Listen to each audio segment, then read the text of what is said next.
Salut à tous, Loïc, bienvenue sur Tout Berzingue. Alors aujourd'hui, je suis à Paris pour le Retromobile 2022. Donc malheureusement, il n'y a pas eu d'édition en 2021, donc là on se rattrape en 2022.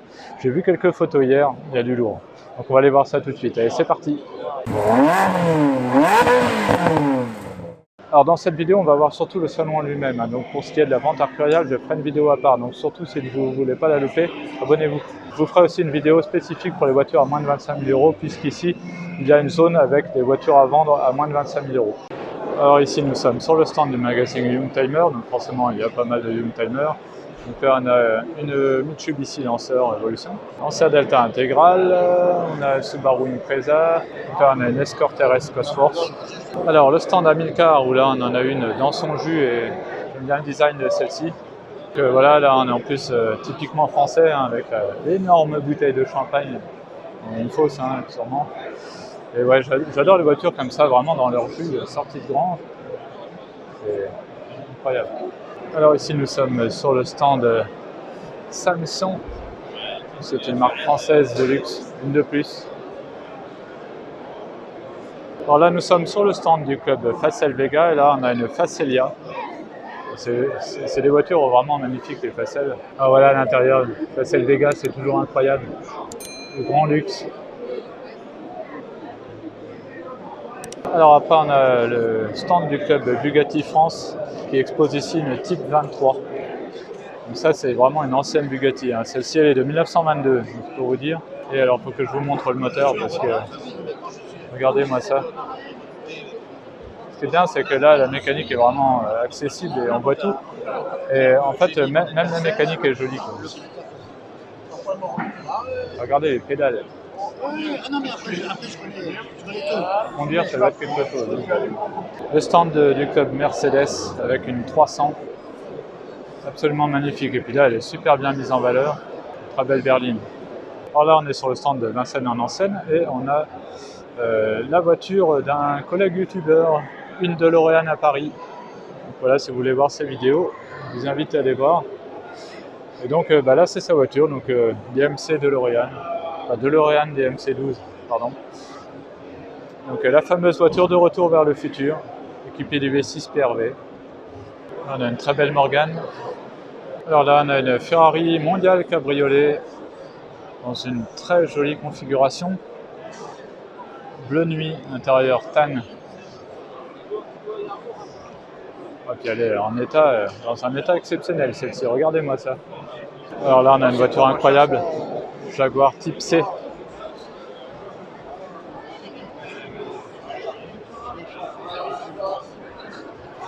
Alors ici on a un stand avec des voitures assez sympathiques et surtout atypiques. Là on a une Anthony goutte d'eau de 1923 avec un 4 cylindres. C'est vrai que ça ressemble un peu à une goutte d'eau. J'adore ce genre de voiture. Là une Anthony aussi. Donc une La Punaise.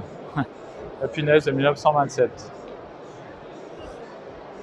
Après, on a une Bégonnier 1929. Ici, on a une Alcyon. Là, après, on a des tricycles. Donc là, par exemple, c'est une assez sociable. 1914. Alors, a priori, pour tourner, c'est l'espèce de manette qui est là. Je ne sais pas si vous voyez. Hop, ici, là. Ça va être ça pour tourner le volant. Enfin, il n'y a pas de volant, justement, pour tourner les roues. Celle-ci, c'est une Autoplume de 1925. Ça, c'est sympa aussi. Donc, c'est une Hunting Perceval de 1957. Donc là, c'est plus une voiture pour l'armée, ça. Là, on reste dans l'armée avec une Voisin transport estafette parachutable. Allez, on reste dans les voitures atypiques avec cette Heliox de 1910. Ça doit être terrible. J'adore. Et là, encore plus gros. Alors là, j'ai pas le nom de celle-ci, on va aller voir. Mais bon, voilà, c'est comme un avion sur roue, quoi. Enfin, sur route plutôt. C'est délicat. Je sais même pas comment on fait pour monter dedans, s'il y a une porte de l'autre côté ou s'il faut un escabeau ou quoi. Mais voilà, encore une là. Alors c'est une Castarede. Et là, regardez, il y a une voiture immatriculée 45. Là. Vous êtes chez moi, celle-là. C'est une SPAG de course de 1927. C'est sympa ça. Amilcar C6. Ah, et alors ça j'adore. Ça doit être une BNC. Ouais, c'est ça, BNC 1927. Là, le mec s'est fait un petit délire. Là. Alors là, nous sommes sur le club de La Haye. Là, on a une Type 235.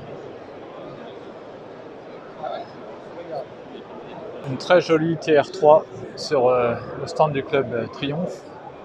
J'aime bien la config. Et alors là, elle est dans un état... Alors celle-ci, elle a un saut de vent, elle n'a pas un pare-brise, pas un vrai pare-brise. DB qui était une marque française, qui a gagné aussi, enfin qui a des palmarès assez sympas aussi, qui marchait avec Panhard. Alors cette année au Rétromobile, c'est Gordini qui est à l'honneur notamment, il y a plein d'anniversaires, mais donc Gordini. Et donc là on a une Type Simca 8 de 1939. Après on a une Simca 5 de 1937. Ici, on a une Type 24S de 1953. Et là, une Type 1624 de 1952-54. Renault Dauphine Gordini. Et oui, il n'y a pas que les R8 Gordini, Dauphine Gordini, ça existe aussi. En voilà une, très très belle. Gordini Type 32 de 1956. Un magnifique camion qui servait donc pour l'intendance. C'est un Lafli donc pour tout ce qui est logistique, mécanique, etc. Il faut bien des camions techniques, services techniques.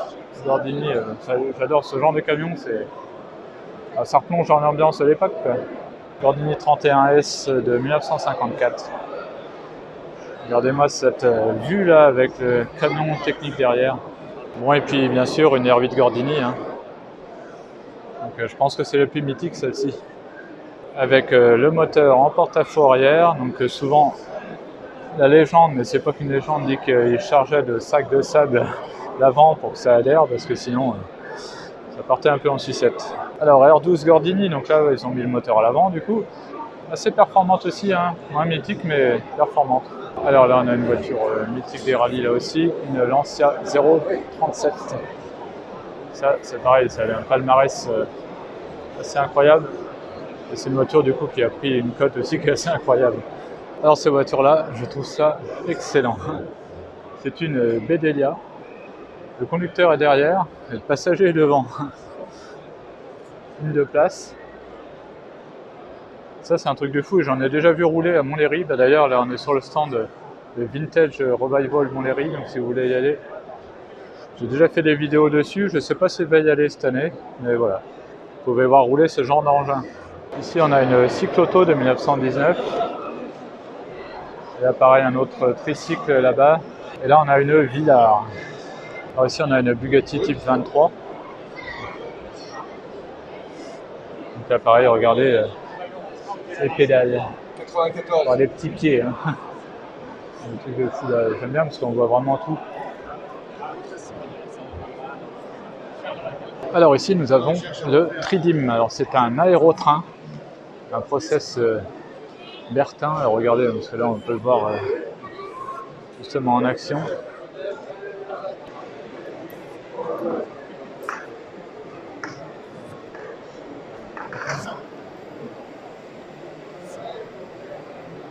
Voilà, donc a priori ça marche avec de l'air, c'est pneumatique, il doit être en suspension légèrement. Donc ouais, c'est incroyable ça, à l'époque des aérotrains. Donc, je trouve que c'était une invention assez sympa. Donc, ça date des années 70, hein, l'époque où, la belle époque, quoi, où ils essayaient plein de trucs. C'est dans ces années-là aussi qu'il y avait le Concorde, etc. Enfin voilà, conquête de l'espace. Alors là, nous sommes sur le stand Benzine, notre fameux site de vente aux enchères que vous connaissez certainement. Et on a une Lamborghini Diablo. Donc voilà, une de mes Lamborghini préférées, clairement. Voilà, une que j'espère éventuellement m'acheter un jour. Bon, les cotes sont un petit peu montantes hein, quand même, donc c'est pas facile. À côté, plus abordable, on a une Super 5 GT Turbo. Elle a l'air en très très bon état. Là, ouais, cette Lamborghini me fait craquer. En plus, c'est la config pratiquement parfaite. Alors, regardez l'intérieur de la Diablo. Je trouve ça vraiment excellent. Excellent, excellent. J'adore. Franchement, les ceintures centrales et tout. Les portes en ciseaux. Top. Donc voilà, je suis assis au volant de la Diablo. Et ça doit être vraiment très particulier à conduire. Franchement, c'est... Regardez le levier de vitesse et la position de conduite, c'est un truc de malade. On est hyper loin du pare-brise. Je ne sais pas si on se rend compte. Mais ouais. Alors après, c'est pas le plus bel intérieur dans celle-ci, mais bon, franchement, on s'en fout. Là, on a... Alors après, bon, mon siège n'est pas réglé, mais en gros, là, je sais pas si vous voyez, mais le volant cache carrément le compteur, quoi. C'est pas forcément très pratique. Moi, je suis pas fan des affichages tête haute un peu à la façon Peugeot là. Après, donc c'est vraiment à l'ancienne, quoi. Là, on a l'autoradio cassette Alpine. Après, voilà les petits boutons là de réglage de tout ce qui est ventilation, etc. Ouais, c'est pas voilà. Bon, c'est à l'époque où Lamborghini appartenait à Chrysler. Et voilà, les intérieurs, c'est pas forcément de leur fort. En tout cas, au niveau de tout ce qui est qualité. Les boutons, etc. Mais par contre, les sièges, moi, je les trouve vraiment super jolis. Et ouais, là, on a la vue arrière, là, sur... Bon, le moteur qu'on voit pas, mais bon, il est juste là derrière. Et cette voiture, là, j'allais dire cette machine, mais ouais, c'est une machine, c'est sensation pure, là-dedans. Ça marche super fort, j'en ai déjà fait un tour, hein, dans à peu près la même version, ça marche super fort. Et en même temps, c'est conduite à l'ancienne. Alors moi, j'étais en passager, mais on sent que c'est conduite à l'ancienne, quoi. Mais ça doit être quelque chose, hein. Honnêtement, là, je suis en train d'essayer de me repérer par rapport aux pédales. Les pédales sont hyper serrées, là j'ai des chaussures fines, hein, Ferrari. Et regardez, le frein et la pédale d'embrayage sont hyper rapprochés, mais ça doit être une horreur à conduire en fait, même si j'en veux une. Incroyable. Et là donc, la fameuse grille ici. Là c'est quoi ça? Ah ben, on a un petit cendrier. Enfin voilà, on est super bien installé et franchement, si un jour je peux acheter ça, c'est top, quoi. Vous imaginez? Petite vidéo toute berzingue là, au volant d'une Diablo, ma Diablo, ça ferait top, hein. Alors le V12. Voilà le V12. Voilà, ouais, Zarini. Magnifique. Alors là, on est sur le stand de Wheeler Dealers France et on a une Maserati 3500 GT ici. Alors ici, on a une magnifique Lancia. Alors, je ne connais pas le nom du modèle, mais vraiment très belle. Tenez, je vais vous montrer l'intérieur. Wow. Absolument magnifique. On peut voir qu'elle a été dessinée par Pininfarina. Alors ici, nous sommes sur un stand où il y a plein de Mercedes. C'est le stand Top Classics avec des pagodes. Là, on a une 190 SL. On en a deux même. Une superbe Mercedes 300 SL avec les fameuses portes papillons. Là, on en a pour plus d'1 million d'euros. La vue de face, elle est encore plus jolie. Impressionnante. Alors, Ferrari 512 BB.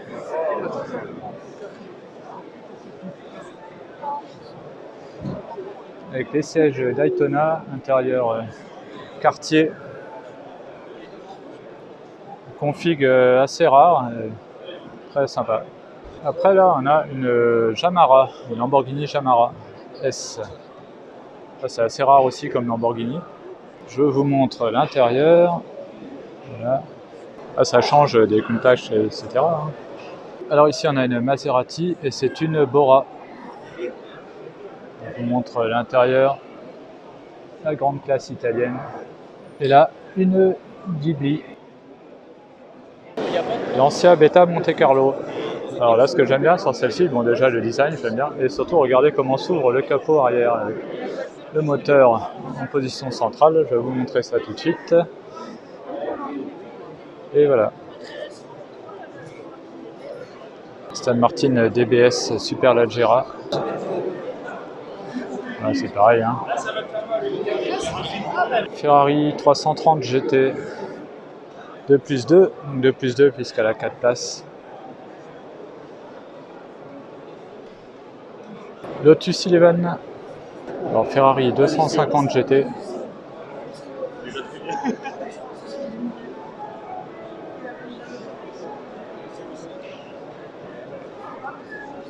Alors ici nous avons une magnifique Bizzarini. Alors là j'adore les voitures sur ce stand en fait. Là vous avez la Ferrari 250 GT ici, là la Bizzarini qui est incroyable, très très rare. Et là on a une de Tommaso Pantera, donc déjà, et c'est pas fini. Alors une Bizzarini encore là, magnifique. C'est superbe ça vaut une fortune. Là on a une R5 Turbo, une Alpine berlinette ici, marron, original, et la nouvelle Alpine en version coursifiée. Bon alors là on a des voitures incroyables, Porsche 917. Et ici on a deux Lancia Martini, incroyable, donc des années 80. Ferrari 365 GT4. Qui ressemble beaucoup à la 512 BB, mais elle a 6 feux à l'arrière, donc c'est une 365 GT4. Jaguar XK120. Alors là, nous sommes sur le stand de Sport et Collection, donc 500 Ferrari contre le cancer, qui se déroule chaque année au Vigan sur le circuit du Val de Vienne. Et là, on a une très belle 275 GTB. Après, à côté, on a une Lusso. Alors là, j'ai un trou de mémoire, je ne sais plus le nom de cette Ferrari, aidez-moi en commentaire. J'ai un trou, ça arrive. Ferrari 250 GT, Bugatti Type 55 Roadster ici. Là, on a une Venturi 600 LM, donc 600 chevaux du coup. Et LM pour Le Mans. Là, c'est quoi ce truc-là? C'est une Bristol 450 LM. Je n'ai pas assez de recul pour vous la filmer en entier. Ah si, je vais peut-être en avoir. Regardez le cul. Alors regardez-moi ça, elle est incroyable cette voiture. C'est une Bristol 450 LM.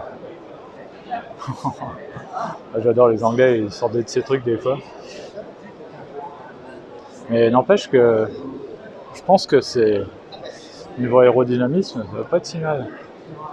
Alors là chez Agut, on a une Maserati Barchetta, une Bugatti Type 35C, une Benetton, encore une Formule 1, une McLaren.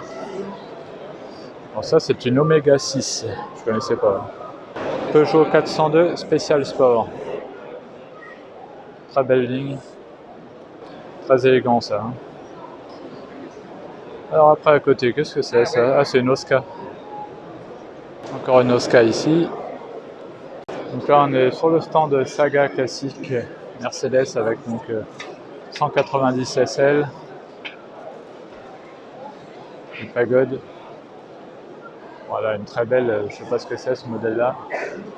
Le stand Charles Pozzi qui expose une F40 avec donc le V8 biturbo ici. Donc, voilà, une voiture incroyable. Et regardez la tringle là.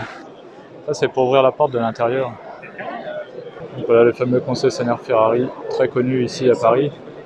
Alors elle est incroyable cette Mercedes 500 SEC, elle a été modifiée par Koenig, qui est un préparateur allemand, et regardez le résultat, il faut aimer. Hein. Alors là, nous sommes encore sur un stand RMC Découverte avec l'émission Vintage Mécanique. Et ça, c'est une des voitures qu'ils ont restaurées, donc c'est une NSU. La particularité, c'est qu'elle a un moteur rotatif, et pas que. La boîte de vitesse est assez particulière aussi, puisque c'est comme une boîte manuelle. Enfin, il y a un levier pareil, qu'on manipule comme une boîte manuelle, sauf qu'il n'y a pas de pédale d'embrayage. Alors cette année, nous avons une exposition spéciale gendarmerie. Donc là, on a une Alpine gendarmerie, une A310. On a même un hélicoptère, donc ça doit être une Alouette, si je dis pas de bêtises. Et là, on a une Mégane RS. Elle ressemble à la mienne, sauf que la mienne est jaune Sirius, mais voilà. Bon, après, entre nous, je vous avoue que moi je les vois et mieux je me porte. Lui, il a mis un truc Nürburgring dessus. 203 commercial de la gendarmerie. Et là, après, on a un 16e, il est hyper haut, un 4x4. Voilà, alors je sais pas trop ce que c'était, c'est un genre de poste de commandement, peut-être. On va voir qu'il y a un extincteur. On a donc des motos de gendarmerie, un scooter des neiges. Pas de motoneige Yamaha, de gendarmerie. Voilà les motos. La fameuse estafette de gendarmerie mythique. Et alors la gendarmerie roulait aussi en Matra, ici une Matra Jet. Alors là on a une Ford GT40, certainement une réplique, mais ça reste toujours sympa. Alors Fiat 595 Abarth, avec le fameux moteur trop gros, du coup ils ont été obligés d'ouvrir le capot comme ça d'origine. Alors après, il n'y a rien à voir, mais là on a une Fiat 500 avec un parasol, enfin, je sais pas comment on peut appeler ça. Alors cette année, on fête l'anniversaire de la Renault 5 et du coup Renault a présenté ici donc, le concept de Renault 5, malheureusement électrique, mais absolument magnifique. Avec plein de petites touches. Bon, déjà on a le nouveau logo Renault ici, le Renault éclairé comme ça, là on a un petit 5 là. En fait, il y a plein de petits détails. Là, on a un effet 3D là, sur au niveau de l'anti-brouillard. Regardez, pareil, ça fait super vintage au niveau du logo Renault 5. L'affichage, tête haute, je ne sais pas si on le voit. Bon, là, c'est là qu'on le branche en électrique. Le sigle Renault qui est décalé comme ça se faisait à l'époque. Enfin, voilà, c'est un magnifique concept. Ce qui est vraiment dommage, c'est qu'ils vont sortir, mais seulement en électrique. Ça, je trouve ça vraiment, pour moi, c'est pas stratégique. Voilà. Honnêtement, ils sortent ça, Renault Sport ou Alpine comme ils veulent en thermique. Je suis acheteur. Et là, en électrique, non, clairement. Donc voilà, après, si on reparle du design, voilà, le Renault éclairé, là, après, on a un effet comme si c'était du marbre, ou je sais pas. C'est très, très réussi. Bon, alors, Renault avait déjà fait des Renault 5 électriques, hein, on en a la preuve ici, mais bon. Ils avaient arrêté et ils avaient bien fait en fait. Bon, après on a plusieurs Renault 5 comme ça. Bon, ça là m'interpelle parce que le sigle Renault est bizarre. Hein. Donc les Renault 5 c'est des voitures qui ont marqué l'automobile puisque c'était la première voiture de ma mère par exemple. Je pense que c'est la première voiture de pas mal de monde. Donc voilà, ça rappelle des souvenirs à certains. Après évidemment il y a eu plusieurs versions. Donc là une Renault 5 Super Production. Donc avec le moteur à l'arrière. La Super 5 Alpine évidemment. Alors la Super 5 était vendue aux États-Unis. Et oui. Et donc là on a la Le Car, elle s'appelait Le Car aux États-Unis, enfin en Amérique hein, même, je crois qu'il n'y avait pas qu'aux États-Unis, Canada aussi. Et ils ont fait une version, alors attendez, j'essaie de filmer de l'autre côté, une version van, c'est-à-dire que derrière là vous voyez ça fait comme un micro camping-car on va dire. Voilà, donc là on a vraiment un aménagement derrière qui permettrait de dormir je pense. Donc voilà, du coup là on a une version assez rare de la Renault 5. Alors évidemment on a aussi la Baccara, donc ça c'est la version luxe. Avec le cuir assez typique dans les versions Baccara. La Super 5 GT Turbo. Une petite voiture de police aussi. Et bien sûr une Renault 5 Turbo. Avec le moteur à l'arrière, donc c'est la mythique. Alors là on est chez Morgan, donc ici on a la Plus Fort. C'est un 4 cylindres. Là aussi on en a une. Donc c'est des voitures neuves, hein, malgré l'apparence, si vous ne connaissez pas Morgan. Ils font des voitures de style néo-rétro, mais elles sont neuves. Là on a une Plus 6, donc là c'est un 6 cylindres. Et là, j'ai envie de dire malheureusement, un tricycle électrique. Donc voilà, la Three Wheeler maintenant elle est que électrique. Et je trouve ça dommage parce que là on perd tout le charme de la voiture. Mais voilà, avis perso. Ferrari 275 GTB. Maserati Kamsin ou Kamsin, je ne sais pas comment ça se prononce. Maserati A6 GCS à restaurer. J'aime bien les voitures dans ces patines-là, moi je leur dis, mais on sent qu'il y a une histoire derrière, qu'il y a du vécu. Maserati MC20, alors là c'est une pure beauté cette voiture. Je suis fan. S'il y a des cotes assez, peut-être un jour dans le garage. Elle est super belle.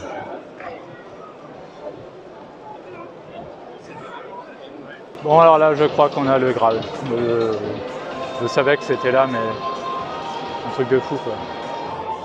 McLaren F1, bon, c'est une voiture que j'adore depuis toujours. Hein. Désolé, j'ai de l'émotion dans la voix là, mais la voiture des années 90 qui m'a toujours fait rêver et dès que j'en vois une, j'en ai presque les larmes aux yeux. Et là, il y en a juste 7 quoi. Donc voilà, je sais plus quoi dire. C'est incroyable. C'est un truc de fou. Voilà. Une voiture mythique qui m'a toujours fait rêver, comme je dis, je ne sais même plus quoi dire.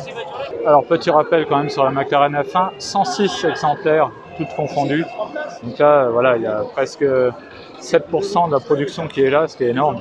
Donc elle est équipée d'un V12 6 litres de 627 chevaux pour 1140 kg.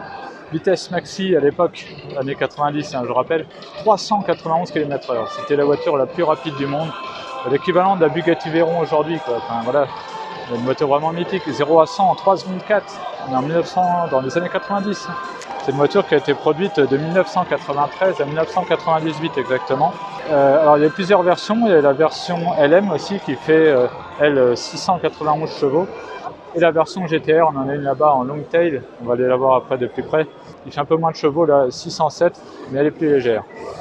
Donc voilà, seulement 106 voitures qui ont été produites, donc 64 sont des versions de route, donc la F1 comme on a là devant nous. 5 sont des versions LM, donc là je ne vois pas de LM, on va aller voir après. On a 5 F1 GTR, donc là qui étaient pour les 24 heures du Mans en 1995. 2 ont été faites pour la route avec des longs ailerons, donc c'est les GT, donc là j'en vois pas non plus a priori. Et 28 voitures de course. Et un prototype LM aussi, voilà, en gros. Un prototype GT aussi, voilà. Bon, en gros, la production. Donc voilà, là on a une F1, McLaren F1, donc long tail, donc elle est rallongée. Là, ça se voit clairement d'ici. Et donc, oui, bien sûr, là on a 3 places. Donc le conducteur est au milieu et 2 passagers de chaque côté. Voilà, on va les passer en revue une par une. Donc là, on a une F1 standard. Une voiture absolument incroyable. Là, on a une version course. Une version standard là aussi. Bon, l'arrière de la GTR, un long tail en couleur Gulf, c'est incroyable. Là, c'est vraiment une voiture de malade. Hein. Là, c'est le Graal de l'automobile. Regardez-moi ça, c'est impressionnant ce stand. Donc bon, grâce à vous, j'ai un pass, j'ai l'accréditation. Donc je vais essayer de rentrer à l'intérieur du stand. Alors là, je vous montre le moteur, qui est incroyable. Puisque là, vous avez de l'or. Mais c'est du vrai or, quoi. C'est un truc de fou. C'est pour les propriétés thermiques de la voiture. C'est incroyable d'avoir ça sur une voiture de l'or, quoi. C'est pas n'importe quoi, c'est de l'or. Un truc de fou. Regardez là, on a des coffres de chaque côté. Ça c'est pareil, c'est une spécificité de cette voiture, d'avoir des coffres comme ça de chaque côté. Et donc voilà, l'intérieur qui est fou. C'est la première fois que j'approche une McLaren F1 d'aussi près. Et merci parce que c'est grâce à vous que j'ai montré mon papier influenceur et du coup ils m'ont laissé rentrer. Et voilà, donc là on a la fameuse tasse centrale pour conduire. Donc là voilà, on conduit d'ici. Et donc on a le levier de vitesse qui est à droite, comme dans une voiture standard. Et voilà quoi. Alors vous voyez, on a 2 rétroviseurs du coup. Donc ça c'est un truc de fou. Alors après voilà, on a plein de boutons. Le frein à main qui est là. Les vitres électriques qui sont là. Enfin voilà, c'est un truc de fou cette voiture. Vous voulez voir devant?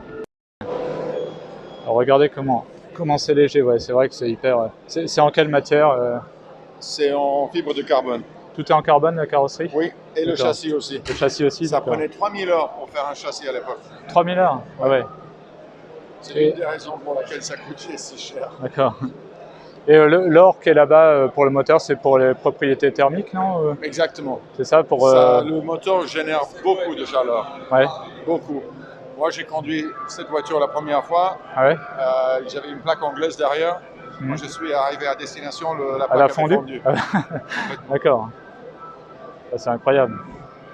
C'est vraiment une voiture de rêve, celle-là. Oui, on peut dire que c'est un 250 GTO pour l'époque moderne. Oui, voilà. Ou la Bugatti Veyron aussi. Non. Parce qu'au niveau record de vitesse, tout ça, non? Non, parce que la Veyron, finalement, c'est une voiture trop lourde Oui, qui c'est n'a vrai. jamais couru. C'est vrai, tandis que là, elle est Celle-ci, légère. quand même, elle a couru. Elle a gagné au Mans Scratch la Ouais, c'est première vrai. fois qu'elle a couru. Ah ouais. Mieux que ça, c'est impossible. Même la GTE n'avait pas fait ça. D'accord. Et là, donc, on a des coffres de chaque côté. J'ai des coffres des deux côtés. Ils sont assez et sur grands, cette finalement. voiture, vous avez le long pli pour le guitare de George Harrison qui était fait sur mesure. Ah, d'accord. Et Ah, il y a c'était les la guitares aussi scène. qui sont là-dedans exposés si vous voulez les voir. D'accord, ok. Ah ouais, donc il emmenait sa guitare dans la McLaren. Ouais.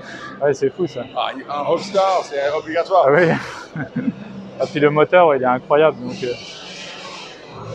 du vrai or, quoi. Bon, voilà la blanche, avec pareil, donc elles ont toutes hein, le moteur comme ça en or. Donc le moteur est vraiment là. Hein. Ça c'est l'échappement, donc c'est pour refroidir. Et voilà donc l'intérieur encore de celle-ci. Regardez là les bagages sur mesure. Finalement c'est pratique. Hein. Celle-ci c'est la voiture de George Harrison, donc des Beatles. Et donc il y avait l'emplacement pour sa guitare. C'est un truc de fou. Spécialement pour lui. Alors je vais vous filmer un peu l'intérieur quand même là, ici, donc là on peut voir donc, le levier de vitesse, donc c'est bien sûr une boîte manuelle. Et après voilà on a différents réglages ici. Voilà, le compteur, j'essaie de vous le filmer. Mais ouais, c'est un tour de fou ça. Alors celle-ci c'est la plus rare, il n'y en a que 3 au monde, c'est un proto. Donc après voilà, je vous montre d'un peu plus près du coup ici la GTR. Donc Tail. Donc elles ont toutes très peu de kilomètres. Voilà, si je vous fais une petite vue comme ça, là, ça a de la gueule. Hein. Donc voilà, coupé comme ça. Et n'empêche, je reviens, là, j'ai touché le McLaren F1, c'est pas tous les jours. Hein. C'est de fou. Je vais plus sortir du stand là. Bon bah là on a le Stig avec la Countach. Bref, là on a une Lamborghini Countach, donc c'est une des toutes premières. Donc c'est une reconstruction celle-ci, donc du prototype de la Countach, dessinée par Burton, Gandini exactement. Donc une voiture vraiment incroyable et je pense que c'est une périscopio. Là on peut voir qu'il y a le périscope ici pour pouvoir voir ce qui se passe à l'arrière en fait à travers le rétroviseur. Et à côté on a une Miura, enfin une Miura, la carrosserie d'une Miura en tout cas, puisque c'est le stand de Lamborghini Polo Storico, donc c'est le pôle historique de Lamborghini. C'est eux qui ont retapé la Countach et c'est eux qui sont en train de refaire donc, cette Miura. Donc voilà, c'est un peu comme chez Ferrari où ils ont leur pôle historique. Austin Relay. Et là on a une Relay, une voiture anglaise tout ça. MGTC. Ferrari 312 PB. Ferrari 512 BB ici.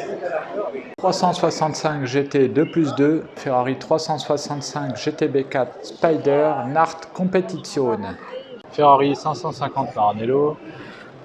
Très joli config de bleu intérieur crème. Donc là on a sa devancière, donc la 365 GTB4, appelée souvent Daytona. Alors là on a une Ferrari assez rare, c'est une 212 Inter Vignale. Alors, regardez l'avant, c'est vraiment atypique. Je vous avoue que je ne connaissais pas du tout ce modèle. C'est surtout l'avant qui est particulier. Alors ici nous avons une Messerschmitt. Voilà, microcar, assez sympa. Et regardez, ce que j'aime bien, c'est le guidon. Alors ici nous avons une très belle Bugatti 73, type 73. Magnifique. Voilà, l'arrière de la Bugatti là, c'est l'intérieur. Delay 135M, là pareil. Donc je vois qu'elle est carrossée par Chaperon. Voilà, l'intérieur, c'est un truc de fou. Encore un joli stand là, avec une Delay.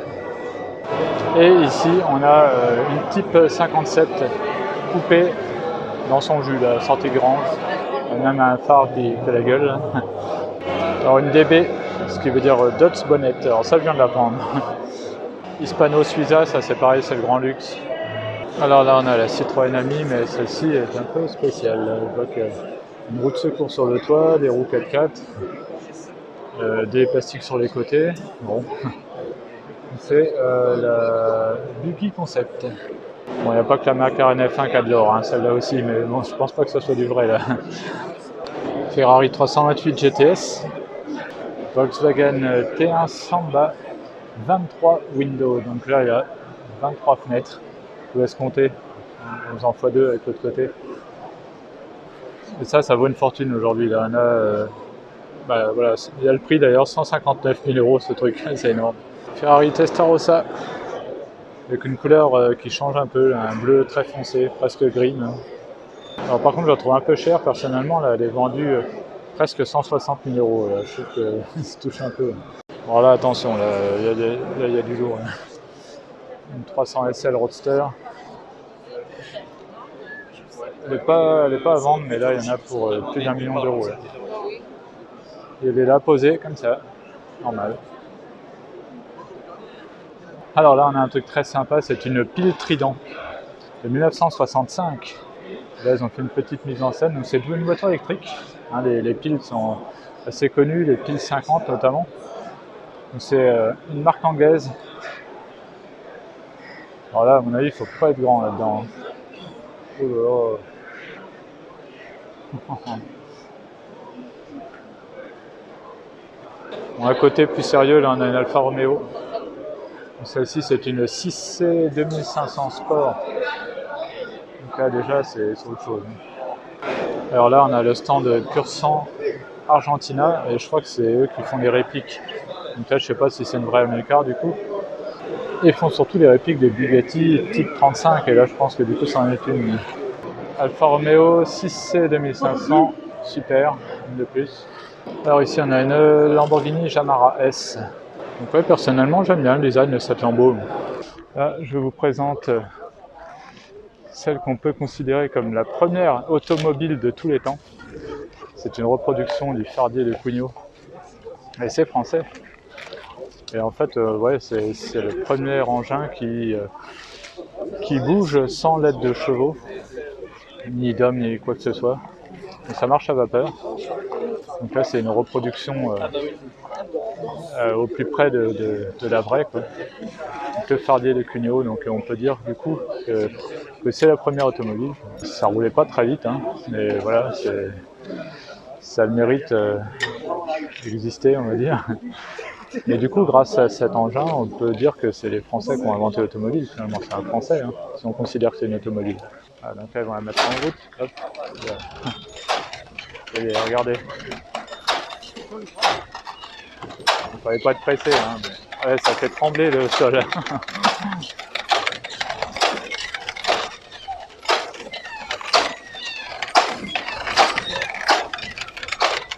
fait trembler le sol, c'est un truc de fou. Donc ça, c'est dans les années 1700. Hein. Je crois que je dis pas de bêtises.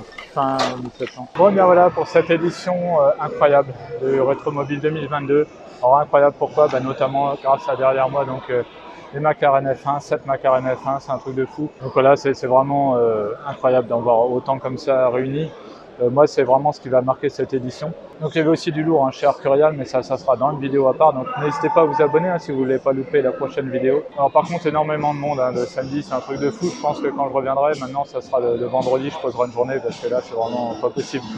C'est un peu compliqué de vous faire une vidéo. Donc les conditions n'étaient pas idéales. J'espère que ça a été quand même pour vous. J'ai été content aussi de rencontrer certains d'entre vous dans les allées. Voilà, c'est toujours sympa. Voilà, en tout cas, merci d'avoir regardé la vidéo. J'espère que ça vous a plu. N'hésitez pas à mettre un pouce bleu et d'activer la petite cloche, comme ça vous serez au courant dès que je mets une nouvelle vidéo.